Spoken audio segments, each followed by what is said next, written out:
ಅಲ್ಲಿ ಈಗ ನಾನು ಹೇಳಿರೋದು ಎಲ್ಲ ಸ್ಟೇಟ್ಮೆಂಟ್ ತೊಗೊಳ್ಳಿ ನೀವು. ನಾನು ಹೇಳಿರೋದಲ್ಲ ಅದು. ಬಡವ್ರ ಮಕ್ಕಳು ಬೆಳಿಬೇಕು ಅಂತ ಹೇಳಿರೋದನ್ನು ಬೇರೆ ಬೇರೆ ರೂಪದಲ್ಲಿ ಬಹಳ ಜನ ಹೇಳಿದ್ದಾರೆ, ಆಯಿತಾ. ಅದರಲ್ಲಿ ಏನಾದರೂ ಸಮಸ್ಯೆ ಕಾಣುತ್ತಾ? ಇಲ್ಲ. ನಾನು ಹ್ಯೂಮನ್ನಾಗೇ ಮಾತಾಡಿರ್ತೀನಿ, ಆಯಿತಾ. ನಾನು ನಿರಂಕುಶ ಮತಿಗಳಾಗಿನ್ನೋದನ್ನು ನಾನು ಎಡ್ಬುಷ್ ಟೈಮಲ್ಲಿ ಅದು ಕುವೆಂಪು ಅವ್ರು ಹೇಳಿರೋದನ್ನು ಓಪನ್ ಏರ್ ಥಿಯೇಟ್ರಲ್ಲಿ ಅದನ್ನು ನೆನಪಿಸಿದ್ದಷ್ಟೇ. ನಾನು ಇಂಡಿಪೆಂಡೆಂಟ್ ಥಾಟ್ ಪ್ರೊಸೆಸ್ ಬೆಳೆಸ್ಕೊಳ್ಳಿ ಅಂತ. ನನ್ನ ರುಚಿ ನಂದು, ನಿನ್ನ ರುಚಿ ನಿಂದು ಅಂದರೆ ವೇರ್ ಇಸ್ ದ ಪ್ರಾಬ್ಲಮ್? ನಾನು ಹೇಳ್ತಿರೋದು ಐಡಿಯಾಲಜಿ ಅದಕ್ಕೂ ಇದಕ್ಕೂ ಅಲ್ಲ. ನಾನು ಹೇಳ್ತಿರೋದು ಹ್ಯೂಮನ್ ಆಗಿರೋಣ, ಸಂಬಂಧಗಳನ್ನ ಸೆಲೆಬ್ರೇಟ್ ಮಾಡೋಣ ಅಂತಲೇ ಹೇಳಿರೋದು ನಾನು ಎಲ್ಲ ಕಡೆ. ಸಂಬಂಧಗಳನ್ನ ಸೆಲೆಬ್ರೇಟ್ ಮಾಡೋಣ, ಎಲ್ಲರೂ ಚೆನ್ನಾಗಿರೋಣ ಅನ್ನೋ ವಿಷಯಗಳನ್ನೇ ಹೇಳಿದ್ದೀನಿ ಬಿಟ್ಟರೆ, ಯಾರು ತೊಂದರೆ ಕೊಡೋದು ಬೇಡ, ದ್ವೇಷ ಮಾಡೋದು ಬೇಡ ಅಂತ ಹೇಳಿದ್ದೀನಿ ಬಿಟ್ಟರೆ, ಇನ್ನೇನು ಹೇಳಿದ್ದೀನಿ ಅಥವಾ ಏನು ಮಾಡಿದ್ದೀನಿ ಅನ್ನೋದಕ್ಕೆ ಅಷ್ಟಕ್ಕೇ ಅಷ್ಟೊಂದು ಪ್ರಶ್ನೆಗಳು ಬರುತ್ತೆ ಅನ್ನೋದಾದರೆ ಹೆಂಗೆ ಅದು ಅಂತ.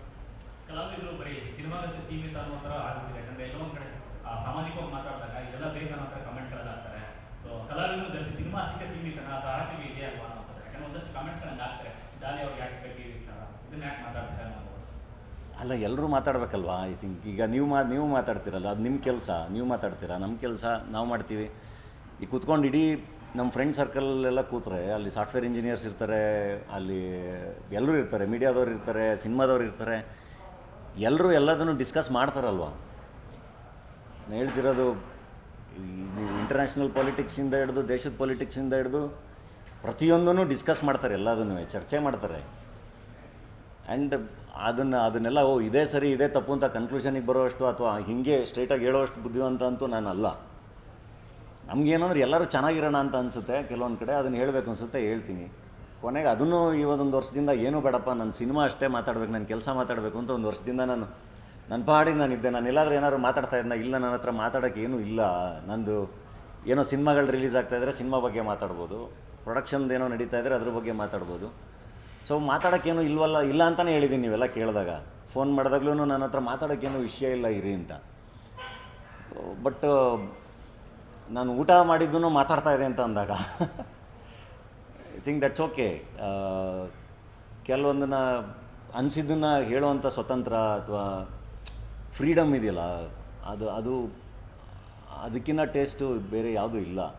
ಆ ಸ್ವತಂತ್ರ ಕೈ ಹಾಕಿದ್ರೆ ಅದು ನನಗೆ ಅಂತ ಅಲ್ಲ, ಯಾರು ಸ್ವತಂತ್ರ ಕೈ ಹಾಕಿದ್ರೂ that will be A problem. ಅದು ಬೇಸಿಕ್ ರೈಟ್ ಅವ್ರಿಗೆ.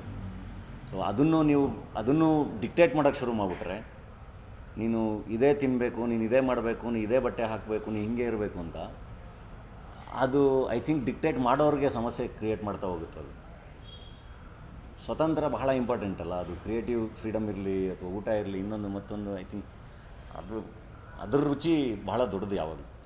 ಸರ್, ಈಗ ತಿರುಪತಿಯಲ್ಲಿ ನೀವು ಸೋಷಿಯಲ್ ಮೀಡಿಯಾ ಯೂಸ್ ಮಾಡ್ತಾ ಇದ್ರೆ ನಿಮಗೆ ಗೊತ್ತಾಗುತ್ತೆ. ಆ್ಯಂಡ್ ಮನೆಯವ್ರಿಗೆ ಎಷ್ಟು ಇಂಪ್ಯಾಕ್ಟ್ ಆಯಿತು ನಿಮ್ಮ ತಂದೆ ತಾಯಿಗೆ ಅವ್ರಿಗೆ? ಇಲ್ಲ, ಅವ್ರಿಗೆ ಅಂದರೆ ಮೊದಲು ಅವ್ರಿಗೆ ಹಿಂದೆ ಇನ್ಸಿಡೆಂಟ್ಗಳಾದಾಗ ಅವ್ರಿಗೆ ಭಾಳ ಬೇಜಾರಾಗಿತ್ತು ಇವೆಲ್ಲ. ಬಟ್ ಇವಾಗ ಅವ್ರಿಗೂ ನಾನು ಅರ್ಥ ಮಾಡಿಸಿದ್ದೀನಿ. ಅಂದರೆ ಪಬ್ಲಿಕ್ ಲೈಫಲ್ಲಿ ಇದ್ದಾಗ ಎಲ್ಲರಿಗೂ ಅದು ಸಹಜ.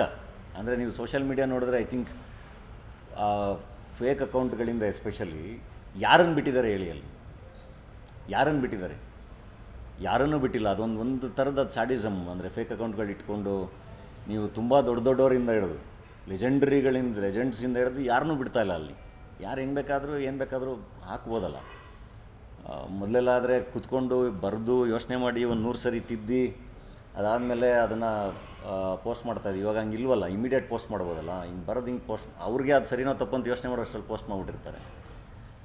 ಆ್ಯಂಡ್ ಆ ಫೇಕ್